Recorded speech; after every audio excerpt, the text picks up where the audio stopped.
What a week it's been. We started the week not sure if we would end up with a world war as Iran retaliated for the killing of one of their military generals. They were outraged at that, and we were unsure for a few days what would happen. And then another news, I don't know if you saw it, but the Golden Globe Awards.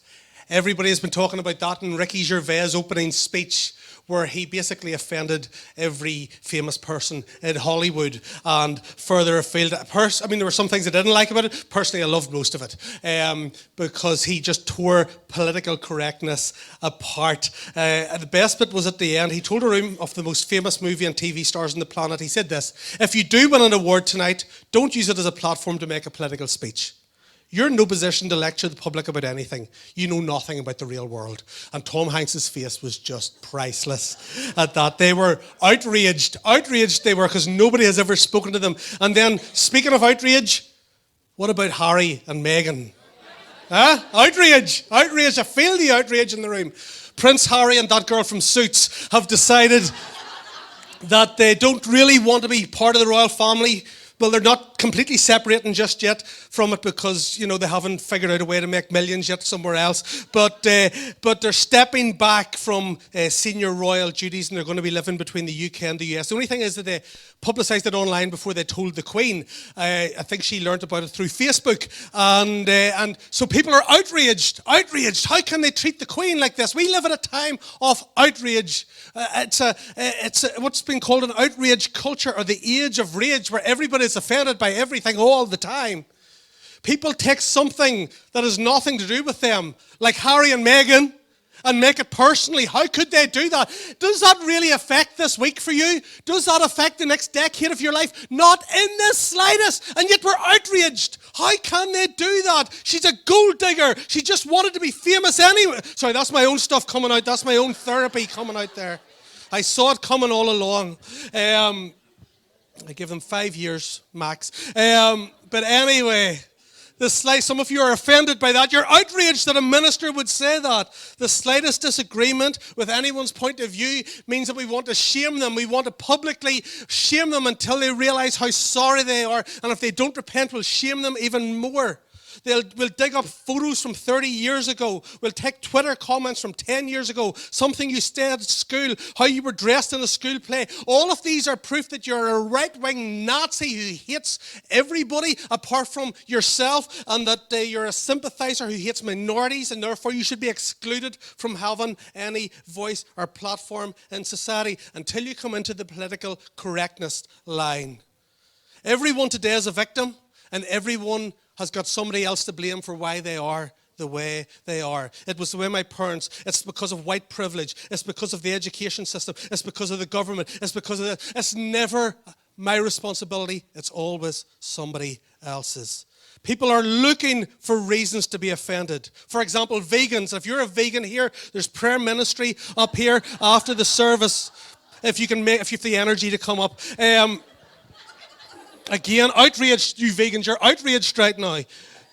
But they have recently complained about the common use of what they call meat-based metaphors, such as bringing home the bacon and putting all your eggs in one basket. PETA suggests that bringing home the bagels as opposed to bacon would be better. And instead of putting all your eggs in one basket, why not put all your berries in a bowl? Now, as somebody who loves berries, I am outraged at that.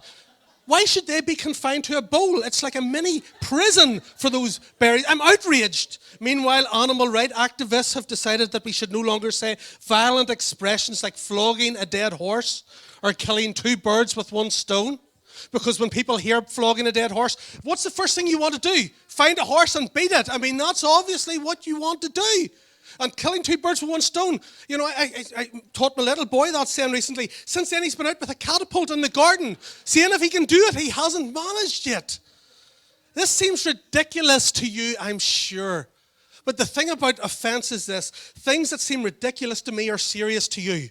And things that are ridiculous to you are serious to me. So things that you would go, just chill out, get over it, I might be offended by, and vice versa. This can be especially bad in churches because for some reason we expect Christians to be unoffendable, and we expect Christians to be people who don't cause offense. Anyone who's been at church any length of time will have been offended, probably by the person at the front, because I have the most opportunity to offend you. Week in, week out, if I am up here sharing the word of God, sharing my life, sharing my strengths, sharing my weaknesses, at some stage I'm going to say something that will offend you. It might be intentional, it's probably unintentional. If you're speaking up here for 40 minutes a week, twice a week, you're going to say some dumb stuff at some times. Like, it's just the way it is. And yet, we come into church and we think that we should be unoffended. I don't know how many people through the years have left church because of a small offense, because of a small thing that happened to them. They didn't let your child play the recorder in the worship team. They told you your kids had demons. I mean, that might not be a small thing. Forgot to ask you how your bunion operation went. You know, they forgot your birthday. They looked at you the wrong way. They had the audacity to hold an opinion you didn't agree with. You know, they asked you to serve one Sunday in kids ministry out of every 8 Sundays because you've got 12 kids in kids ministry. How dare they? The audacity. I'm going to another church where they will never ask me to serve, and they'll never ask me to give, and they'll never ask me to commit, and they'll never ask me to do anything. And if they ever do, I'll find another church for 3 more months. You know, I've offended, I'm sure you've probably figured it out, I've offended a decent number of people in my time. I've had emails when I didn't respond to them. I've had handwritten letters. I've had phone calls. I've had blog posts. And I've had Facebook pages. And that's just from Christians. That's the truth. All of that has just been from Christians who have been offended. It's an age of rage when everybody is offended about everything. But this is not unexpected, because Jesus said this in Luke 17. Then he said to his disciples, "It is impossible that no offenses should come." And then in Matthew 24, he's talking about the end of the age, the end times, and earthquakes and famines and wars and all that stuff. But he also says this about the end times. "And then many will be offended. And as they're offended, what's the result of that offense? They will betray one another and will hate one another." The word for offense here that Jesus uses in the original Greek is the word scandalon. Scandalon. And it has 2 different meanings. The first meaning is this: it's a stumbling block. It's basically this little rock that would jut up and would trip you up if you didn't jump over it. It's a little stone on the ground that if you didn't pay attention to it, if you didn't jump over it, if you didn't go around it, it would trip you up and cause you to stumble and fall. But the second meaning is this: it's the stick in a trap, the trigger that bait was placed on. So you would set a trap, you would place bait on it, and the animal you would try to catch would see the bait. The bait was sitting on the scandalon, and the animal would go in, and as soon as it hit the scandalon, the offense, the scandalon, the trap would close, trapping it or killing it. In fact, John Bevere has a great book on offense. It's called The Bait of Satan, because he says Satan has been using the bait of offense to destroy Christians and to destroy churches for thousands of years, and yet we don't realize just how bad it is. This is not just some sort of remote subject for me, because I have been offended in the past at times. I have lived with offense.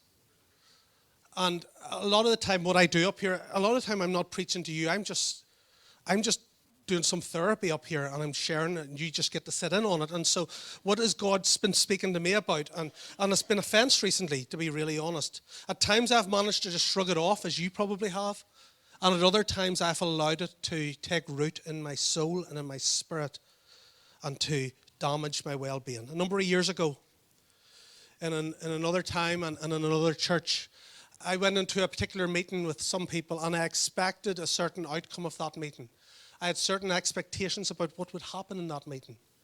And those expectations weren't met. And I felt deeply dishonored. You see, we all have different triggers that cause offense. What would offend me might not offend you. We talked about that. And for me, dishonor is where I get offended. When I feel dishonored, I get offended. And I felt undervalued and underappreciated. And I left that meeting and I didn't say anything, but I was deeply hurt. And I remember coming home to Becky, and Becky said, "How was your meeting?" And I told her what had happened, and I had tears in my eyes. And I said what had happened, and that should have been the end of it, but I didn't let that thing go. I nursed it, I rehearsed it, I replayed it over and over again in my mind. And as I did that, all I can say is this: a sadness came upon me and a hurt came upon me. And that began to affect the way I related to that group of people, but it also began to affect the way that I related to the church overall. Something turned within me. It was like something twisted and it couldn't. The longer I nursed that, the harder it was to get it back again. And that disappointment and that sadness, I would say, ultimately led to some depression because I nursed and rehearsed that offense. And it took root in my spirit and it began to destroy the life of God within me. It didn't seem like a big deal to the people there. They hadn't intended to offend me. In fact, they thought they were doing the right thing. But because I couldn't let it go, it became a stumbling block. Because I couldn't let it go, it became that bait of offense that I got trapped in, that I got enclosed in, and I ended up imprisoning myself in that for a very long time. But here's what I want to say as we talk about offense. Not all offenses are created equal. Not all offenses are equal. I want to be clear about this. Because as I was reading and studying this week, some people seem to be using the word offense for very serious and significant sins. That is not what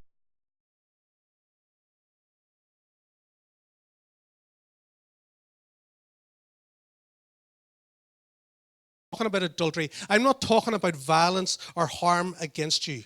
You never hear somebody say, you'll never hear a woman say, he cheated on me, I'm offended. Or they stabbed me, I'm offended. No, that's a much more serious thing. That is not what I'm talking about here. That's a whole other sermon entirely. What I am talking about here is this. I'm talking about those things in our lives that people say and do, that because we don't like it, because we disagree with it, because it disappointed us, because it didn't meet our expectations, therefore, we choose to dwell on it, and we could easily be offended. I'm not talking about excusing and overlooking ongoing bad behavior from someone. If somebody is consistently treating you badly, if somebody is consistently putting you down or ridiculing you, you have a conversation with them, and if they don't stop it, you remove yourself from their life. That's not what I'm talking about here. I'm talking about the little things that happen all of us every day in the course of life that we could dwell on and that could become places that trap us and hurt us. It can be something simple, especially in our age of social media. Technology is great, but the thing about technology, it's given us thousands more ways to be offended because everybody posts everything that they've ever thought about anything on Facebook all the time. Just last week, another minister I know in the south, who I'm friends with, kinda. By friend, I mean friend from a distance. By friend, I mean Facebook friend, which means not a real friend. He posted something about a number of pastors in America that I vehemently disagreed with. I was very annoyed. He basically said they couldn't be Christians because of a political view they took. And I don't care about their political view. All I care is that he doesn't think they can be Christians because they hold a political view, when he holds a political view which I find deeply offensive. Okay? And so I went on, I was furious, I read this and I began to type out my response. I was outraged, folks. The way you felt about Harry and Meghan, that's how I felt about this. Okay? And I started to type my rant, and I was getting them real good. And about 2/3 of the way through it, I went, Cooney, what are you doing? Like, really? Who cares? Like, does any of this personally affect you whatsoever? No. Do these people need you to stand up for them? No. How will this make you look stupid and petty? So why don't you hit the delete button? Some of you, that's a prophetic word. That delete button is on your phone for a reason. Hit the delete button. Please do not air your dirty laundry on Facebook. It's tacky and it's cheap. Please don't do it. That was a prophetic word as well for some of you. Do not do that. I deleted it. Thank the Lord. Because some days I'll do that and I'll wake up the next morning and I'll be like, why did I do that? In the moment, in the heat of the moment, you're offended, and all you can see is the offense, not the bigger picture. Proverbs 18 says this: a person offended is more unyielding than a strong city. In those ancient times when Jesus was speaking, or in Proverbs when Solomon wrote it, what made a city strong? Walls. The fortifications around a city made it strong. And what he's saying is this, that when you're offended, it's very hard to get through to somebody. it's very hard to change their minds. They block themselves off, they put up walls, they put up barriers, and they keep everyone out except those who agree with them. Isn't that what we do? When you're offended, you withdraw from a group. You become defensive. You pull away from your commitments.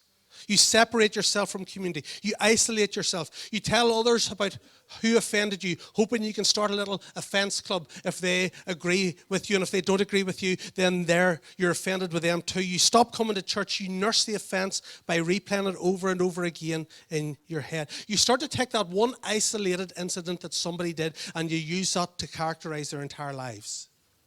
Even though for the last 20 years they've been nothing but good and kind to you. You take that one thing that offended you and you say they always do that. They're just always nasty. I've always had my suspicions about them. We always just say that later, don't we? When we've been friends with them for 15 years and we've never had our suspicions, I always thought they were a bit dodgy. Always wondered about them. I never liked them. They've always been a bit weird. When you're offended, you don't think rationally. And here's the thing, the greatest opportunity comes from those who we love. The more you love someone, the more chance you have of being offended by them. Offense means relationship of some description.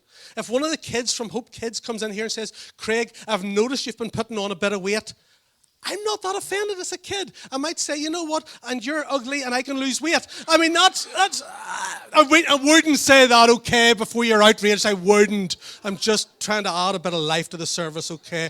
I wouldn't say that unless, we'll not be able to put any of them online today. But right enough, if some kid says, I don't care what a kid says. If somebody I love comes in and says something critical to me, somebody I care about, someone whose opinion matters, somebody who I love and respect says something critical to me, it hurts, it stings. I bleed just like you. Sometimes people think because we're up here at the front, we have a suit of armor on. I'm like Iron Man. I'm not. And we're all the same. There's things that people could say to us and do to us that would hurt us, that other people could say and do, and it would just be like water off a duck's back. The reality is this: you will be given reasons to be offended. Unless you lock yourself up in the house and never go out, at some stage you will be around humans, and humans say silly things, and humans do silly things, and therefore you will be offended at some stage. As Christians, we're supposed to have thick skin and a soft heart. But many of us, our skin is too thin and our hearts become hard. But here's the good news. You don't have to live offended. Even if offense is given, it doesn't have to be taken. You can choose not to be offended. How? Let's look at this. In Matthew 10. Jesus is sending the disciples out. They've been with him for many months. They've watched him preach, teach, and heal. They've watched him do miracles.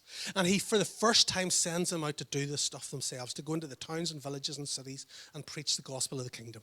And he gives them precise instructions about what to preach, what to do, where to go. But he also gives them precise instructions about what to do if they're offended, because he knew that they would be offended. He says this: if anyone will not welcome you or listen to your words, have a strop, have a sulk, burn their house down. Don't talk to them for 6 months. No, he says, leave that home or town and just shake the dust off your feet. Just shake the dust off. And for Jews at that time, they would have known what this meant, because when a Jew went into Gentile territory, when a Jew had to walk through Gentile territory, when they came back home, as they reached the border of Israel, they would stop at the border and they would shake the dust, shake the dirt off their feet. Why? Because they didn't want to contaminate the promised land with Gentile dirt and dust. They didn't want to take their past into their future. They didn't want to take the filth and dirt that they considered to be defiled into a place that they considered to be pure. And so Jesus takes this practice and he says that's how you should respond when people offend you, when they reject you, when people don't welcome you, when people don't give you the response that you expect. Just shake it off.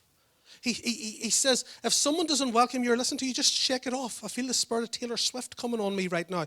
Instead of trying to dissect and go over and over in your mind why people don't love you, Go over and over in your mind, why would they look at me like that? Why would they speak to me like that? Instead of spending hours nursing your wounds, just shake it off. Shake it off your feet. Don't carry it with you. Don't carry the dust of offense into your future. Don't carry the residue of that hurt into your destiny. Otherwise, every season of your life will be contaminated by that one incident that happened back then. Shake it off, because you don't want that dust to become a distraction or even a destruction to the destiny and the good future that God has for you. As you go through life, the reality is this: not every argument will get resolved. Not every disagreement will get resolved. People will not always say sorry when they hurt you. And so therefore there's a potential for offense, and therefore we need a strategy for offense. And here's the strategy: shake it off. That thing which is trying to stick to you, shake it off. Because if you don't, it will contaminate your spirit, and it will grow, and it will fester, and it will become something that could take you off course for what God has for you in your future. Our little boy Elijah, he loves Nutella. I mean, he just loves like Nutella for breakfast. I mean, Nutella every day. If we run out of Nutella, like, he literally starves. When we go for lunch on a Saturday, he has a croissant, Nutella, and a sausage. Like a sausage with Nutella. I don't know how that works together. And yesterday he had a croissant, and he was covered, his face was covered in Nutella, and his hands were covered, and he wanted to run towards me and said, "Give me a hug and kiss, Dad." And I'm like, "Just back off. Just back up, son. Go to the bathroom, wash your hands, wash your face, and then I'll give you a cuddle and a kiss." Why? Because the sticky stuff that's on him is going to get all over me. And it's the same with offense. It sticks to us, and unless we wash it off quickly, everywhere we go, we're going to carry that offense with us, and it's going to stick to other people, and it's going to stick to our new friendships, and it's going to stick to our new relationships, and it's going to stick to our new churches, and we're going to wonder why everywhere we go is contaminated, because you're contaminating it with your offense. It affects you, it infects you, and it pollutes your relationships. It contaminates churches. It makes a mess of marriages. It can ruin your job, and it can multiply over time beyond the original offense. Have you found that ever? That small things become much bigger the more you dwell on them? There's 2 funerals I've done over the years, not here, but in my first church, where the police had to be called to funerals because the family came to fisticuffs at a funeral. And it was because offenses from the past had never been dealt with. And they'd never had to sit in a room together. And because a loved one of both parties has died, they're now in the same room. And they can't handle it. And if you were to go back to the original incident, you would go, really? Really? That's what happened? And you haven't spoken to your sister for 42 years because of that? And we point the finger, and yet for some of us in our own hearts, we can be carrying those things. And they become a lens through which we see life. They begin to affect how we see new relationships, how we see church, how we see new people in the workplace. Everybody we see through this lens of offense. And we begin to get suspicious, and we begin to reject them before they reject us, and we begin to expect very little from people. Yesterday, he did it again yesterday. Elijah was talking about how we use pound coins now and how we used to use pound notes. And he looked at me again and he said, "You mean in the olden days, Daddy?" And I'm like, that's like something you said to great-grandparents, you know? I mean, and he's always, I said this a few weeks ago, he's always talking to me about the olden days and making me feel offended and outraged at him. But we were talking about different things. And I said, "You know, when we used to go on holidays, we used to bring a camera with us." He'd be like, "Yeah, your phone." I'd be like, "No, a camera, son, like a real physical camera." And he looked at me like I was speaking Chinese. And I said, "We used to have a camera, and before you'd go on holidays, you'd go to the chemist, you'd go to Connors, you'd get a film.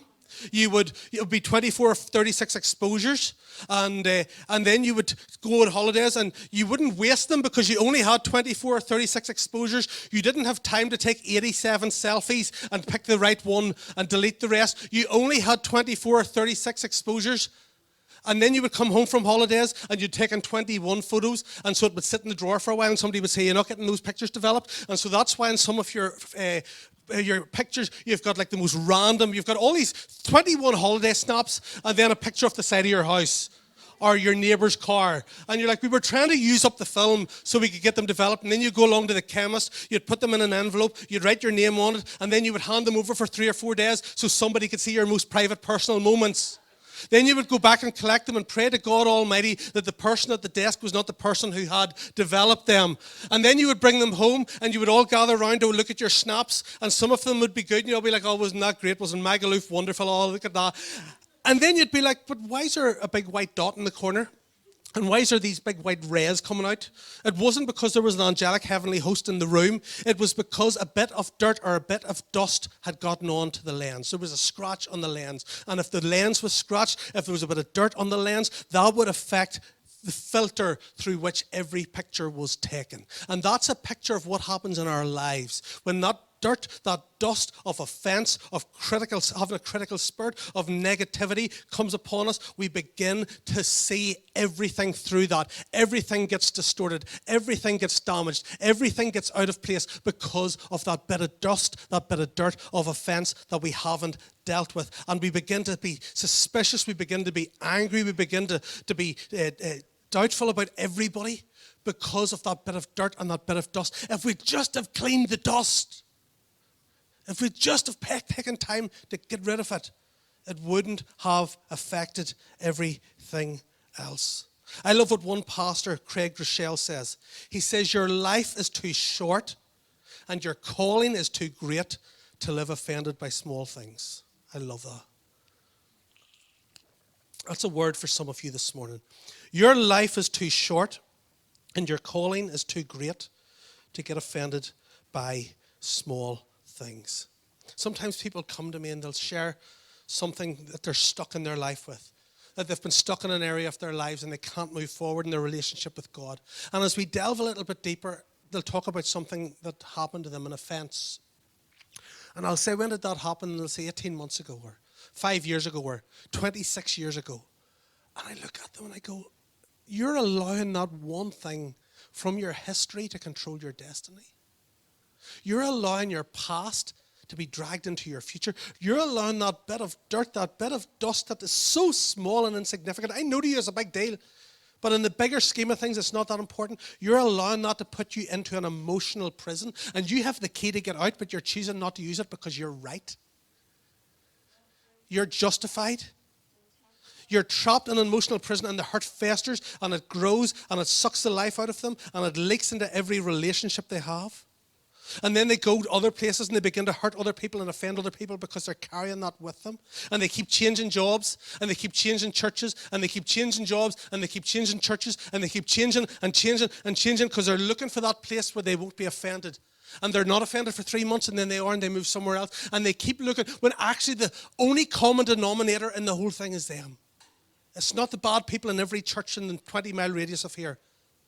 It's not the bad people in every workplace in 20-mile radius. The problem is the offense in their hearts that they haven't dealt with. You do not have to hold on to offense. You're not a slave to your emotions. You're not at the mercy of every feeling you have. Look at what Proverbs 19:11, we're nearly done here.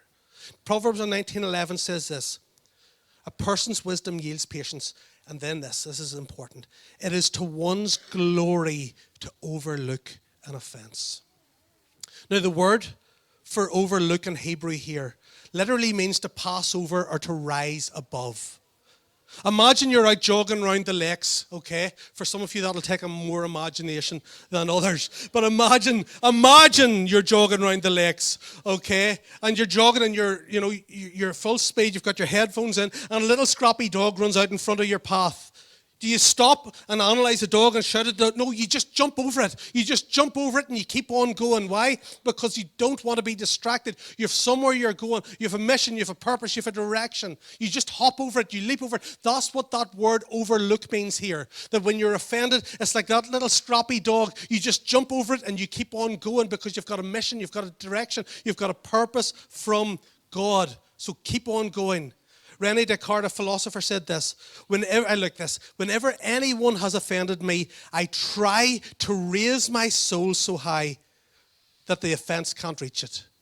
Whenever anyone offends me, I try to raise my soul so high that the offense. What he's saying is, it's a bit like when you're on an airplane. As you get higher, everything gets smaller. That when you're offended, those things that down here seem so big, if you raise your soul high enough, because the Bible says you're seated in heavenly places with Christ, as you raise your soul high enough and realize what that really is, how small and insignificant, those things become small and they take on their proper place in your life. Rise above offense. Those little rocks, those stumbling blocks that would cause you to trip and stumble. Rise above it. Why? Because your life is too short and your calling is too great to live offended.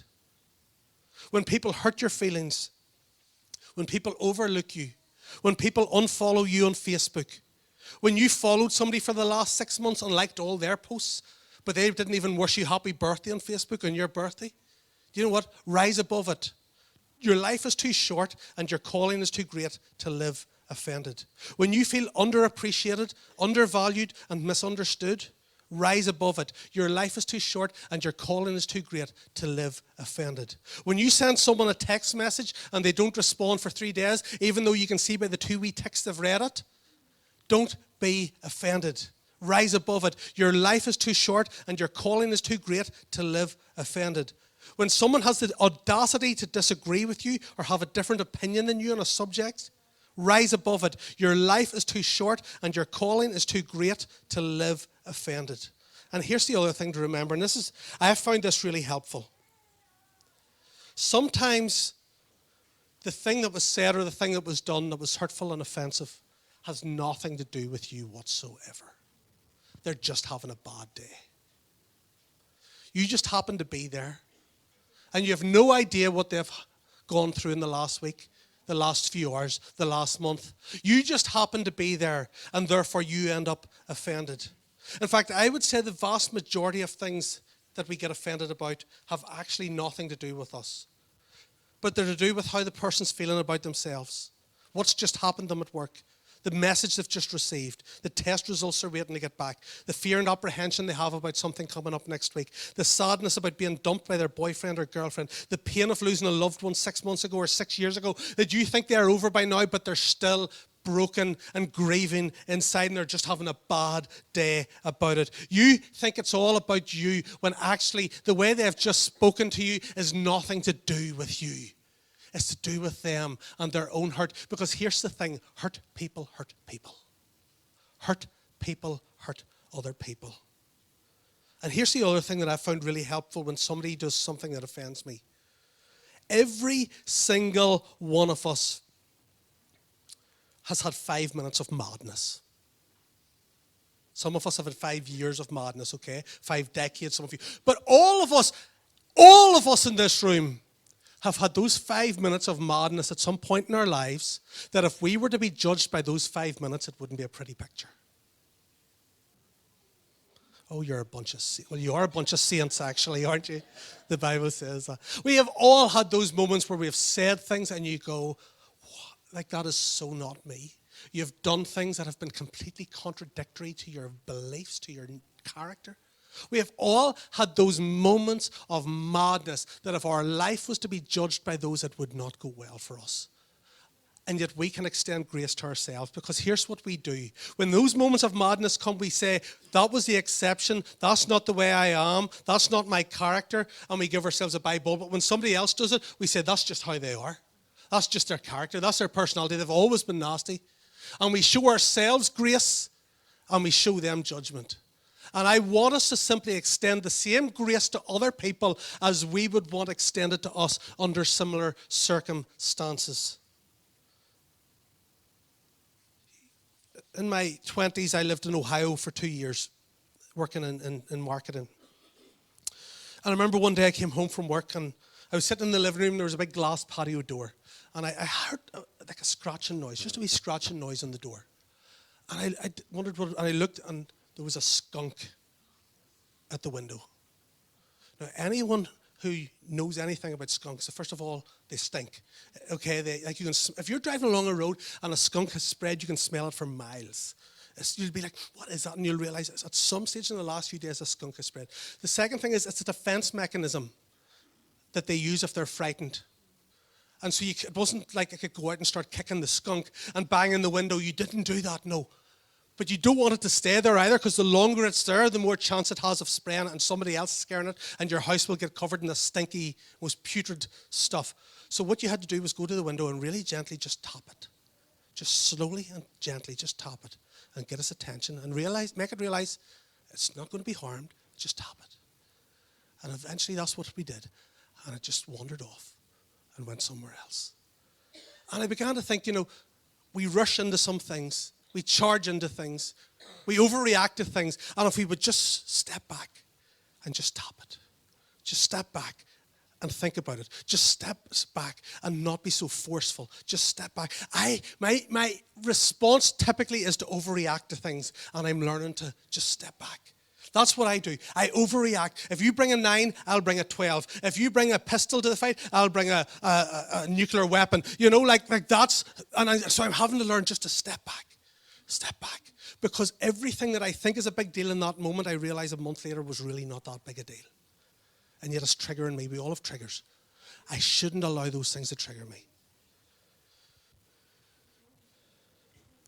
The Bible says this: make allowance for each other's faults.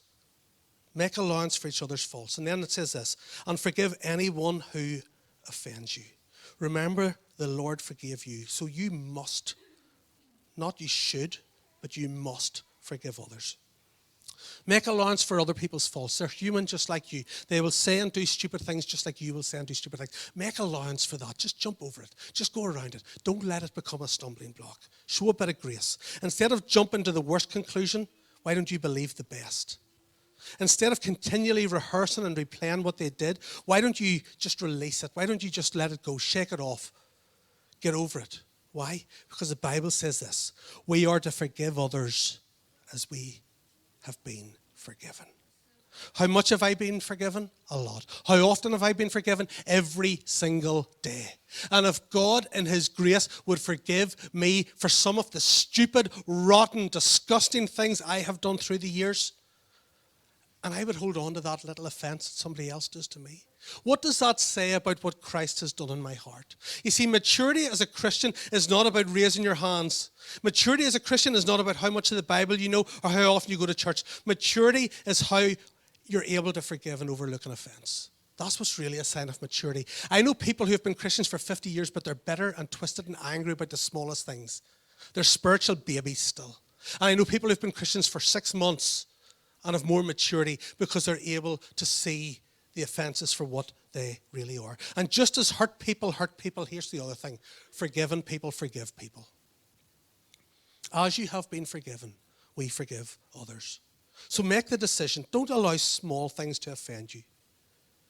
And here's as you make that decision: if you've been offended by somebody, if you make that decision, here's what you'll find will happen in the next few weeks. You'll go from, I'm trying to get over it, I'm getting over it, I'm over it. But it starts with a choice. I'm preaching to myself here because this has been an area that I've struggled through the years. But it takes a decision and a choice. Just because offense is given doesn't mean it has to be taken. And the last thing I want to say is this: for Christians here, in our politically correct culture, while we never go out of our way to be rude, while we should never deliberately try to offend anybody, ever, simply following Jesus Christ and believing this book as the Word of God will be offensive to people. And that's okay. That's okay. We're never to be rude or obnoxious, but we're never to water this thing down. We're never to make it say things that it doesn't say. We're never to shrink back from preaching the gospel because people might be offended. We're never to stop speaking about Jesus Christ as being the only way to God. We're never to stop pointing people to Jesus from other faiths. Some people tell you that's offensive. I don't care. I'd rather do that than have them spend a lost eternity without God in hell. So that's not what I'm talking about. Jesus himself was offensive. Gentle Jesus, meek and mild, that is not the Jesus of the Gospels. Jesus himself knew he was offensive. The disciples come to him in Matthew 15, and this is what they say: don't you know the Pharisees were offended by you? You've offended the Pharisees today by what you've said. Jesus didn't go, no, I didn't mean to. can you get them in and all? No, Jesus was just like, I don't care. Because truth offends people. And that's okay. We're never to be rude, we're never to be obnoxious, but by simply being a Christian, a follower of Christ, by living a life which is not in the line with this world, but in line with the Word. We're not to be politically correct, we're to be biblically correct. We're not to be politically correct, we're to be prophetically direct. That's what God calls us as his people. And some people will be offended. But if they're not, Jesus said this, blessed is the one who's not offended by me. In other words, those who don't be offended by the gospel, there's a blessing because they recognize Jesus. Final story. I'm sure some of you have seen the movie Black Hawk Down. It takes place in about a battle in Somalia in 1993 where a bunch of Americans had gone into a situation and they realized very quickly they were outnumbered and outgunned by this group of militia. And they're taking heavy casualties, and there's rockets and bullets being fired at them, and many of them are down and dead. And this group goes in to try and rescue them.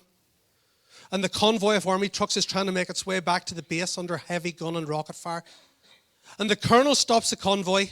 He takes in some of the wounded. He takes the dead driver out of one of the trucks. And he says to a sergeant who's bleeding, he says to him, get into that truck and drive. And the sergeant says, but I'm shot, Colonel. And the colonel says, everybody's shot. Get in and drive. Everybody's shot. Get in and drive. What makes you so special? Get in and drive. And I think that's a word for some of us today. Oh, but you don't know, they hurt my feelings. Everybody's shot. Get in and drive. Oh, you don't know, I've been so offended. Everybody's been offended. Get in and drive. God has called us to a mission. God has called us to a purpose. God has plans for us. And life is too short and our calling is too great to be offended by small things. So just get in and drive, because God has a destination and a destiny for us, and we will not be sidetracked or stumble over small things, but we will press forward into the destiny and the purpose that God has placed before us. Let's pray together.